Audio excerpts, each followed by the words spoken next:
Hi everyone. So today we will do media during war, and this is the second part. We are doing global and media politics. So chalo, let's start. So what was even the role of media during war? Till now we have covered what is media, and World War One, World War Two में भी media का बहुत बड़ा role था. But there were other wars जिसमें media ने evolve किया, and because this evolution brought a huge change, इसलिए ये डिस्कस करना जरूरी है. अब ये क्यों डिस्कस करना जरूरी है? क्योंकि for the first time government as well as जो बहुत सारी मिनिस्ट्रीज थी ऑफ ऑलमोस्ट एवरी नेशन ने मीडिया को इन्वॉल्व किया था वॉर में, ताकि उनकी जो जनता है, whatever citizens they have, they can be propagated, they can be provoked, and उनको persuade किया जा सके कि हम सही हैं and don't believe others. And इससे क्या होता कि गवर्नमेंट को एक क्रेडिबिलिटी मिलती. तो now let's start.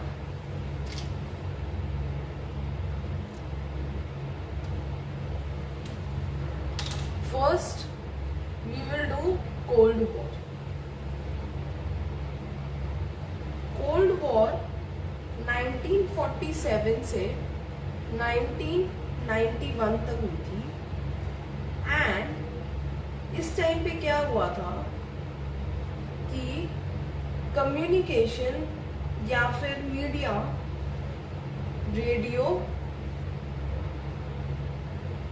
To print to television चला गया था.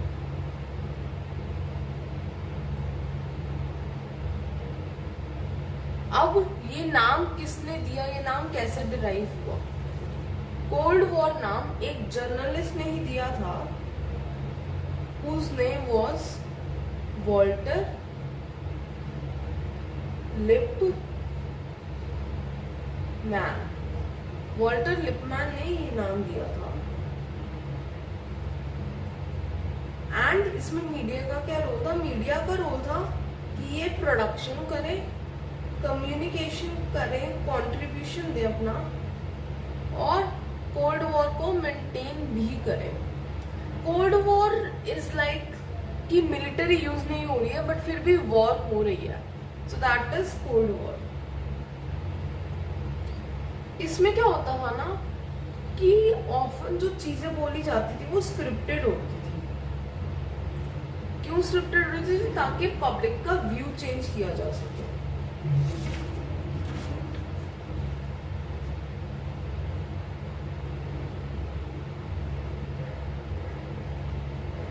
ये अब हुआ किनके बीच में?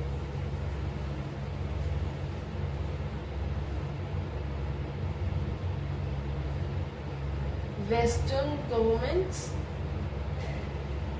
And Soviet Union. इन्होंने ना कैंपेन्स भी चलाए थे, जैसे red square,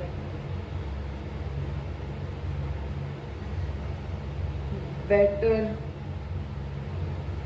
dead than red.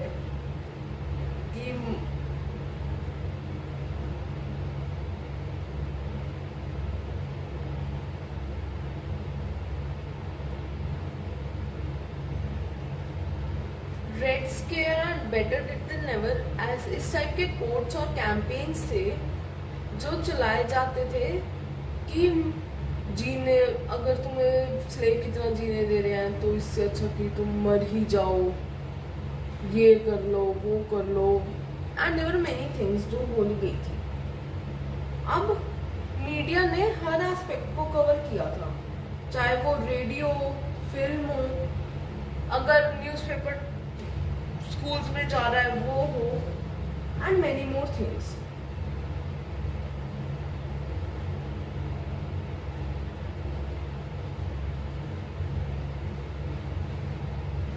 Voice of America,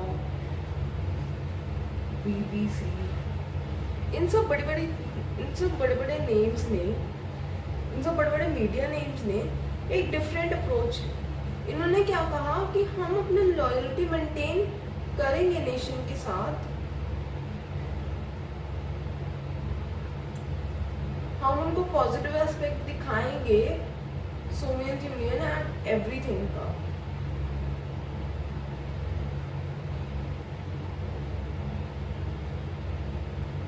तो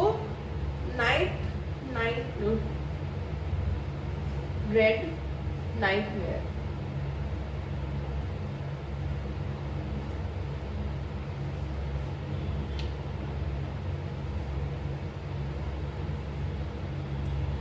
इस नाम की एक फिल्म आई थी एंड ये स्टैंडर्ड करिकुलम, जैसे एजुकेशन में एक करिकुलम होता है एंड ये स्टैंडर्ड करिकुलम का पार्ट थी ताकि वो बच्चों को भी इन्फ्लुएंस कर सके।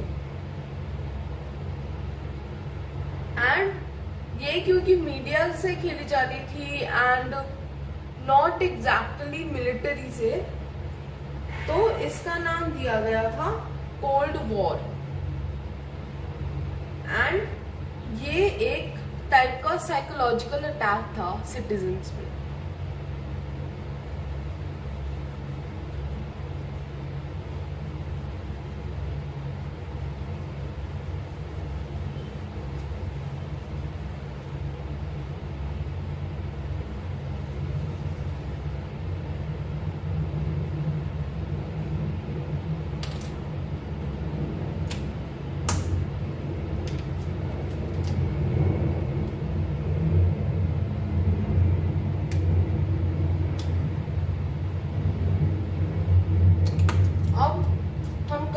Vietnam war.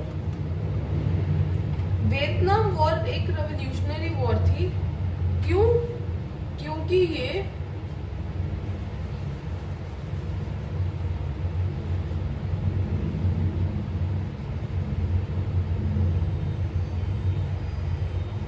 Vietnam war was a revolution. अब वो रेवोल्यूशन क्यों थी?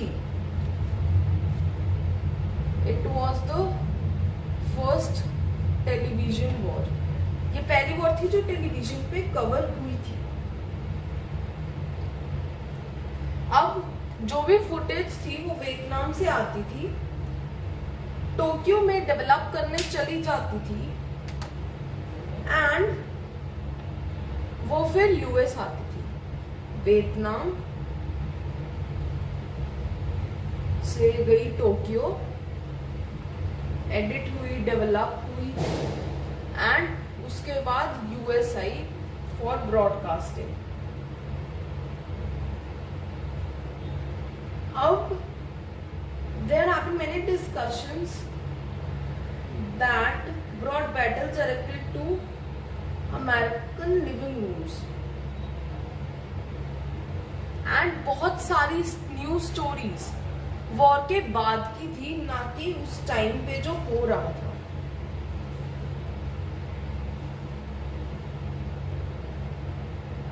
एंड जो भी न्यूज मिलती थी,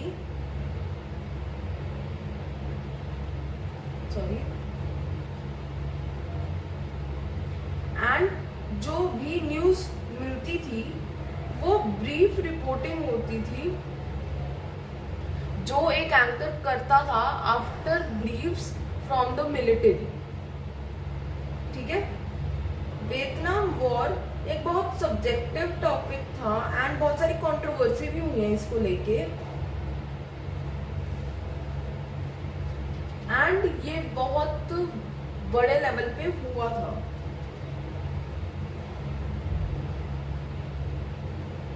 अब इसमें एक पॉइंट याद रखने वाला है, what most undermined support for the war was simply the level of American casualties.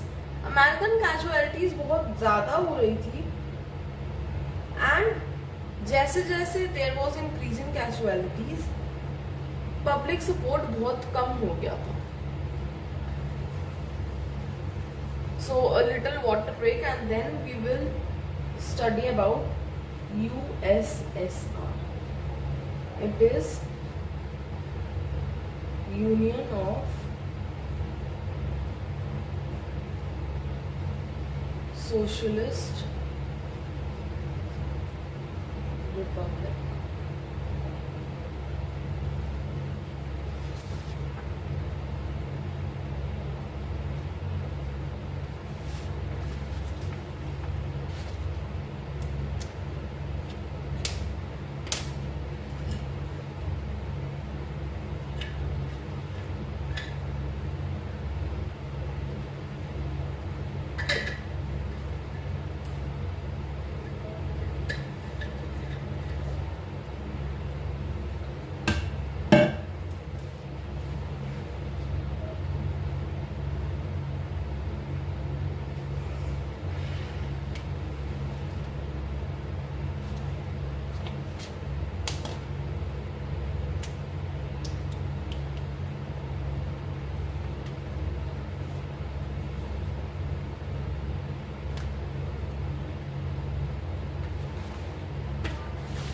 तो आई होप तुम आ गए हो सारे.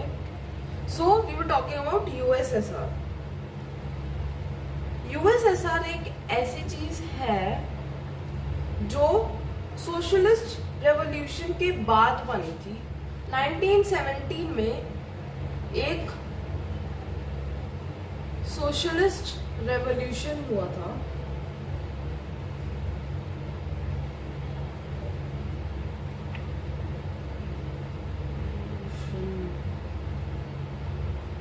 I know the spelling is a little off. और ये हुआ था रशिया में. एंड इसके बाद यूएसएसआर बनी थी.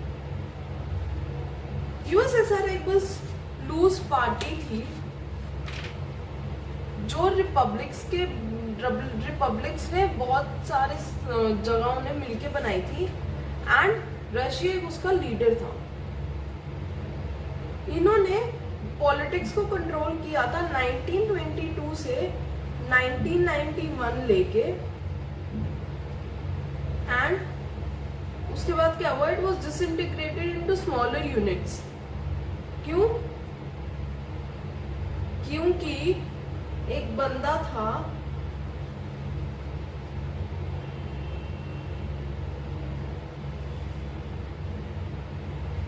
Mikhail Gorbachev. उसने बहुत सारे इकोनॉमिक एंड पॉलिटिकल रिफॉर्म्स किए थे. और इसी की वजह से कोल्ड वॉर भी एंड हुई थी. क्योंकि कोल्ड वॉर भी यूएसए एंड यूएसएसआर में ही हुई थी. अब क्योंकि यूएसएसआर टूट गया, यूएसए ही बचा and it became the ultimate power. अब इसमें प्रॉब्लम्स क्या थी?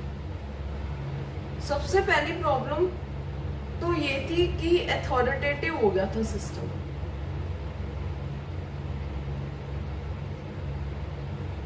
कोई फ्रीडम ऑफ स्पीच नहीं थी. Government was not accountable to people. ठीक है. एंड क्योंकि रशिया सबको डोमिनेट करता था, दूसरों के बारे में किसी ने कभी जानने की कोशिश ही नहीं की. नॉलेज पे भी इफेक्ट पड़ा. एंड ये सारा खर्चा मिलिट्री पे होता था, ना कि डेवलपमेंट पे कंट्री. अब जो ये छोटे ग्रुप्स में बटी, जो डिसइंटीग्रेशन हुआ, वो क्यों हुआ? क्योंकि पहली बात तो ये कि जो बर्लिन वॉल थी वो रिफॉर्म्स करके तोड़ी जा चुकी थी. यूएसएसआर में माइकल गॉर्बेचेव की वजह से, I know I'm not pronouncing the name right, I'm sorry about that, I don't know how to pronounce it correctly. ठीक है. एक पॉलिटिकल और इकोनॉमिक रिफॉर्म्स भी हो रहे थे. जो मिलिट्री थी उसके खिलाफ ऑपोजिशन खड़ी हो गई थी. उन्होंने कहा था कि ये डेमोक्रेसी लाओ, वो कराओ, वी वांट टू रूल, तुम अच्छे से नहीं कर रहे. एंड क्योंकि इन सब के चलते सोवियत यूनियन से सारी चीजें रिपब्लिक के हाथ में आ गई थी धीरे धीरे। अब हमने बात की कि इकोनॉमिकली भी मिलिट्री पे खर्चा हो रहा था एंड डेवलपमेंट पे नहीं। तो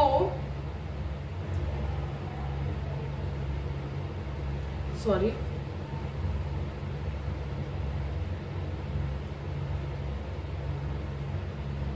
तो जिन भी स्टेट्स में सैटेलाइट्स वगैरह थी उनका भी कई बार गलत यूज होता था एंड वो मेंटेनेंस के लिए बहुत पैसा मांगते थे एंड इकोनॉमिक वीकनेस उसके चलते भी आई थी।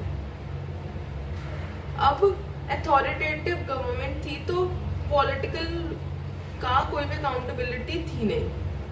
अगर अकाउंटेबिलिटी नहीं होगी तो करप्शन बहुत ज्यादा बढ़ जाएगा।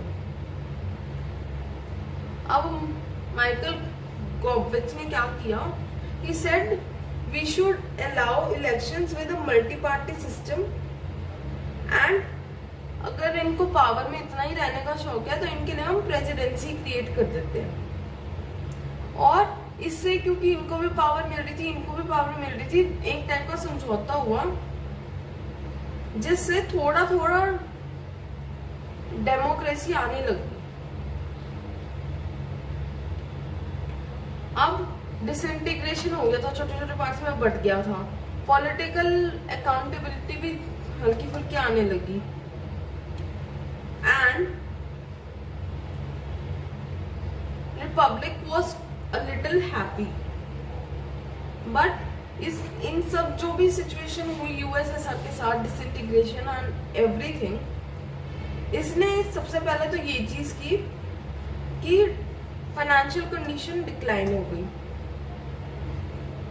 ठीक है, ईस्टर्न यूरोप और जो core of Asia, central Asia, उसको पूरा रीऑर्गेनाइज किया गया, रीएडजस्ट किया, डेवलप किया गया एंड ये जो आइडियोलॉजी की बैटल थी कि इनकी बाने या इनकी, वो एंड हो गई एंड एक फ्री इकोनॉमी ने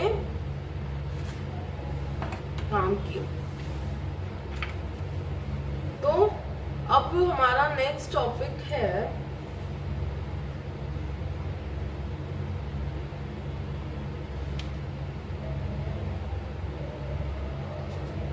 radio Free Europe and Radio liberty.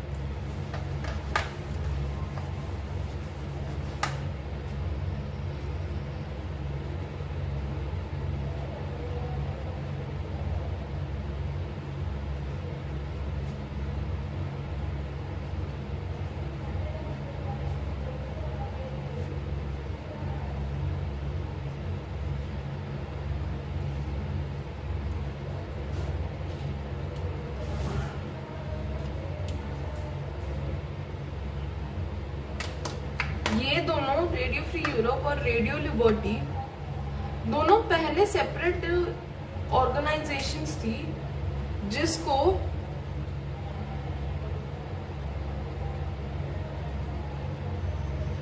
George cannon and Frank विजनर ने शुरू किया था। ये पोस्ट वर्ल्ड वॉर वन एमिग्रेट्स जो भी आते थे, अमेरिकन फॉरेन पॉलिसी, इन सब चीजों के बारे में भी बताते थे। ये रेडियो चैनल्स थे।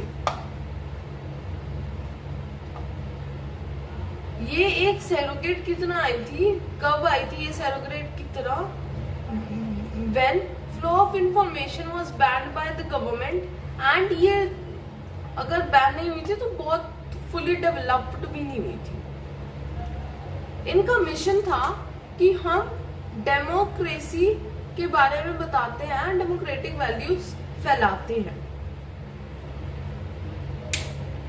अब जब हमने कोल्ड वॉर की बात की तो radio Free Europe and Radio liberty ने बहुत सारे ऐसे कॉन्ट्राडिक्टरी एडिटोरियल पॉलिसी निकाली जो वेस्टर्न ब्रॉडकास्टर्स से अलग थी। इन्होंने लोकल न्यूज भी कवर की, स्टेट कंट्रोल्ड न्यूज भी कवर की, एंड रिलीजन, स्पोर्ट्स वगैरह, जो बैंड म्यूजिक है, लिटरेचर है, इन सब के बारे में भी वो बात कर रहे थे। एक इसमें कोट है which is very important, which was given by cross president, who is he? Václav Havel। अब इसने क्या बताया? He said that we need your professionalism and your ability to see events from a broad perspective. I'll write it.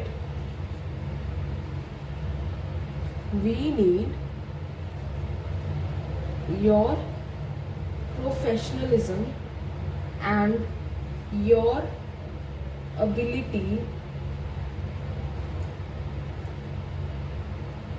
to see events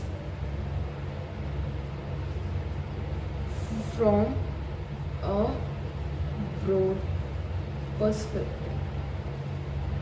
अब ये coat इसलिए दी गई थी mainly क्योंकि हमारी लाइफ में क्या चल रहा है, हम क्या कर रहे हैं, ये हो रहा है, वो हो रहा है, इन्हीं चीजों पे बातें थी। But Radio Free Europe and Radio Liberty जब आई and it increased and all, तो उन्होंने हर चीज कवर की, not just wars, and they were doing it for the people objectively. तो उन्होंने सिखाया कि ब्रॉड पर्सपेक्टिव से दूसरों की केयर करके हाउ इट इज पॉसिबल। एक और भी ब्रॉडकास्टिंग प्लेटफॉर्म है ऐसे, which was voice of America. अब ये लार्जेस्ट भी है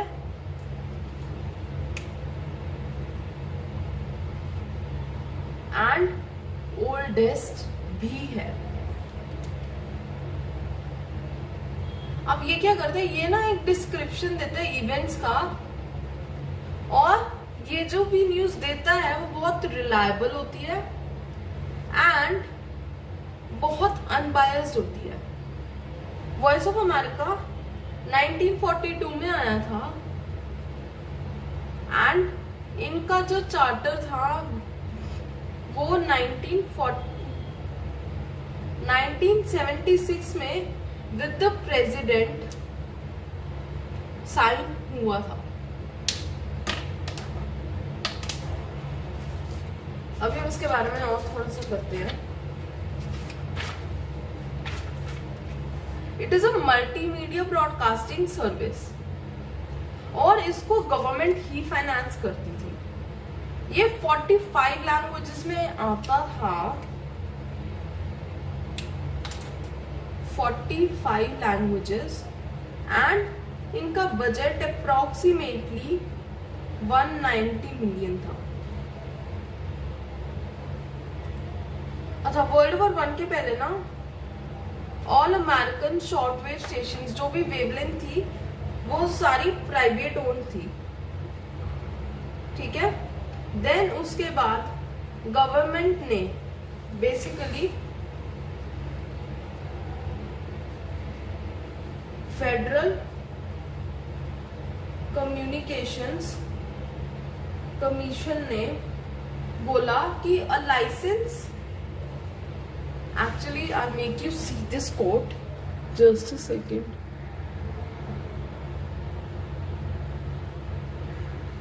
I hope you can see it now।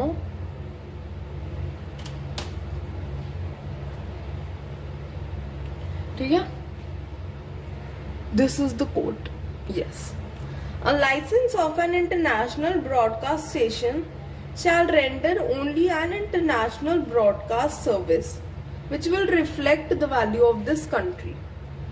Licence तभी मिलेगा जब तुम एक सर्विस प्रोवाइड करोगे एंड कंट्री की वैल्यूज दिखाओगे, बताओगे what does the country stands for,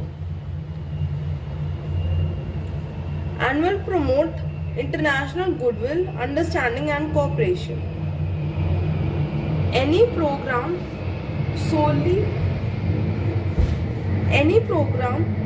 just a second.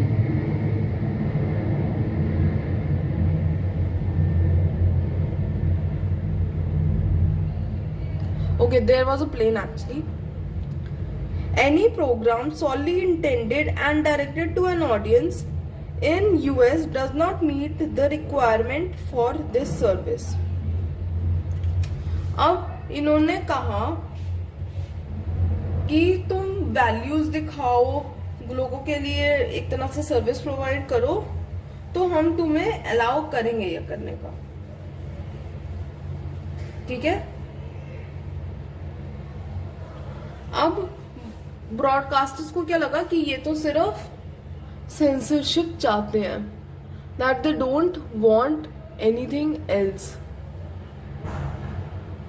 And अगर इनको सेंसरशिप मिल गई तो they will be happy. Okay. अब एक इसमें नाम आता है शरवुड. शरवुड ने एक्चुअली वर्ड यूज किया था the Voice of America to describe, जब इसको लाइसेंस मिल गया था एंड इन्होंने ट्रांसमिशन शुरू किया था ऑन Feb 1. कहां से?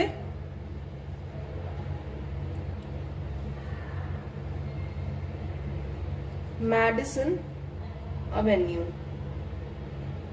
अब 1945 में क्या हुआ, ये जो वॉइस ऑफ अमेरिका है ये किसको मिल गया? डिपार्टमेंट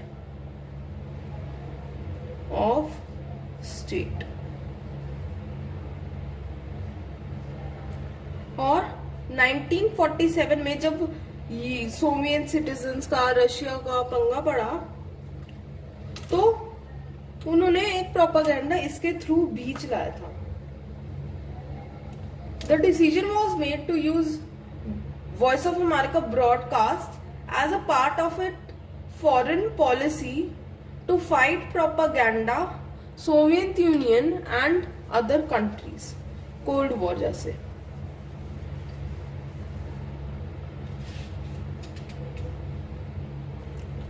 इसके बाद डिपार्टमेंट ऑफ स्टेट ने 1953 में ये यूएस इंफॉर्मेशन एजेंसी को दे दिया था. ठीक है. डेविड जैक्सन,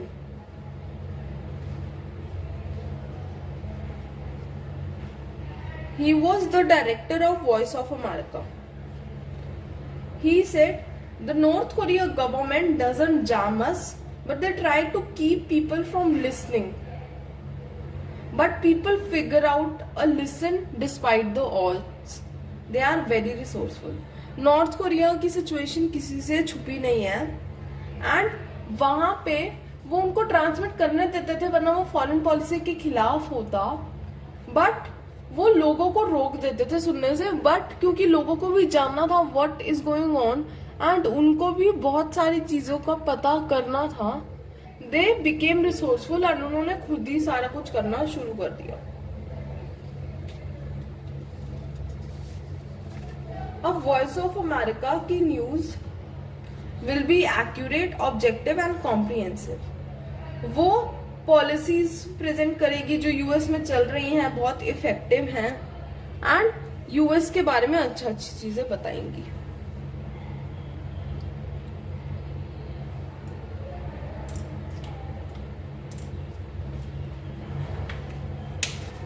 अब our next topic is NWICO. It is New World Order and new world information and communication order. ये 1970s में आया था, जब कम्युनिकेशन और इंफॉर्मेशन पे एक तरह का थ्रेट था। जो भी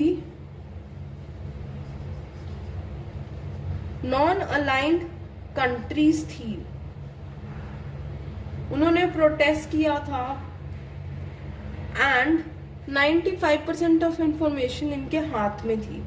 इसमें AP,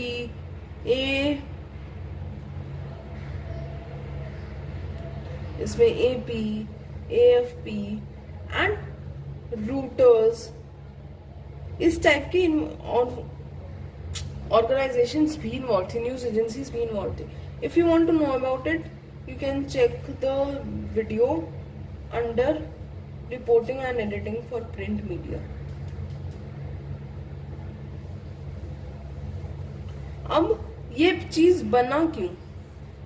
न्यूको was created to foster equitable communication between developed and developing worlds. कुछ डेवलप हो रहा है, कुछ डेवलप होना चाहते हैं, अभी प्रोसेस में है, इन सबको जोड़ने के लिए ये चीज क्रिएट की गई थी।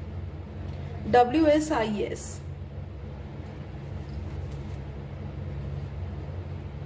which is World Summit on Information Society। ये पहला इवेंट था जो यूएस में हुआ था एंड डिजिटल एरा की तरफ जा रहा था, और ये एंड हुआ टूनिस एजेंडा से। टूनिस एजेंडा एक डॉक्यूमेंट था जो 10 प्रायोरिटी लाइंस जो एक्शनेबल हैं उनको बताता था, एंड जो भी इश्यूज थे मीडिया में उससे डील करता था। अब पहली चीज, इंफॉर्मेशन टेक्नोलॉजी जो IT सेक्टर है, वो मिलिट्री पावर को ट्रांसफॉर्म कर देता था, क्योंकि जो भी मिलिट्री आ रही थी उससे पहले इंफॉर्मेशन होना, नॉलेज होना एंड सबको पता होना that this is right was very very very important. ठीक है। सेकेंड थिंग जो हुई वो थी that satellite remote sensing on information established an information power and analogue to nuclear power and deterrence of an earlier era.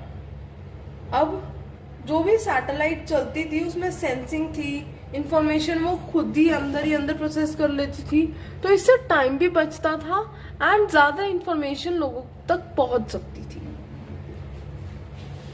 Third thing was CNN, BBC, इन तरह के जो global communication networks थे वो politics, political diploma and in सब चीजों के बारे में बात करने लग गए।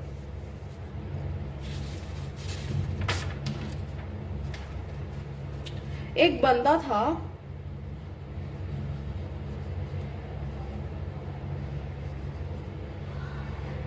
हर्बर्ट शिलर, उसने क्या पॉइंट आउट किया कि बहुत सारी जो सैटेलाइट्स मीडिया के लिए यूज हो रही थी उनका एक्चुअली मिलिट्री से भी रिलेशन था। Reporting of natural disasters and military coups rather than fundamental reality नहीं दिखाई, प्रोपेगेंडा चलाया गया, नेचुरल डिजास्टर, दूसरे लोगों की बुराई करना and all those things. And इसमें एडवर्टाइजमेंट का भी हाथ था, क्योंकि एडवर्टाइजमेंट इनडायरेक्टली हमारे माइंड को रिप्रोग्राम करने के लिए चलाई जाती थी। So, our next topic and our last topic for today is McBride Commission and UNESCO। McBride commission क्या है? इट इज अ रिपोर्ट जो यूनेस्को ने पब्लिश की थी इन 1980। और ये क्या करते थे? ये कहते थे कि हम प्रॉब्लम्स एनालाइज करेंगे कम्युनिकेशन के रिगार्डिंग जो मीडिया में चल रहा है। एक कंट्रोवर्सी जो हमने NWICO में पढ़ी वो बहुत जरूरी थी इस टॉपिक को समझने के लिए, so we discuss that. A wide range of issues were raised as part of WNICO commission. And WNICO में जो एक समिट भी हुआ which was world summit on international society, ठीक है। अब इसमें बहुत सारे issues, coverage, balanced flow, influence, इन सब चीजों के बारे में बात हुई थी। अब प्रॉब्लम्स कौन कौन सी आई कि कंसंट्रेशन कितनी है, मीडिया को कमर्शियलाइजेशन के हिसाब से देखा जाना चाहिए या एक्ट ऑफ सर्विस, और लोगों के पास इसका एक्सेस कैसे बढ़ाया जाए, क्योंकि कुछ के पास था एक्सेस, कुछ के पास नहीं था। तो जो भी ये रिपोर्ट थी उसने चीजें एनालाइज की एंड उन्होंने कहा कि इम्बैलेंस नहीं होना चाहिए, ऑब्स्टैकल्स रिमूव होने चाहिए, एक सोर्स होना चाहिए, सोर्सेज होने चाहिए, फ्रीडम ऑफ प्रेस होनी चाहिए, एक दूसरे के लिए विदाउट जजमेंट रिस्पेक्ट होनी चाहिए, एंड ट्रेनिंग चलानी जानी चाहिए जो भी नई टेक्नोलॉजी आ रही है ताकि लोगों को उसके बारे में पता चले। अब इसमें लूप होल्स क्या थे? जिसने भी इनके जो रिकमेंडेशंस थी कि ये करना चाहिए, इन्होंने ये सोचा एंड ये पता चला that it is not right. Loop holes बहुत सारे थे, रिकमेंडेशंस बहुत वेग थे, एंड ऑलमोस्ट की एक तरह से आपको बता रहे हैं कि आइडियलाइजेशन करके कि कैसे होगा, क्या होगा। So the next topic we will do is discourse of globalization and we'll cover it in the third part. I think ये 4 वीडियोस में हो जाना चाहिए, but maybe 5 वीडियोस लग जाए, so I will try my best. Bye.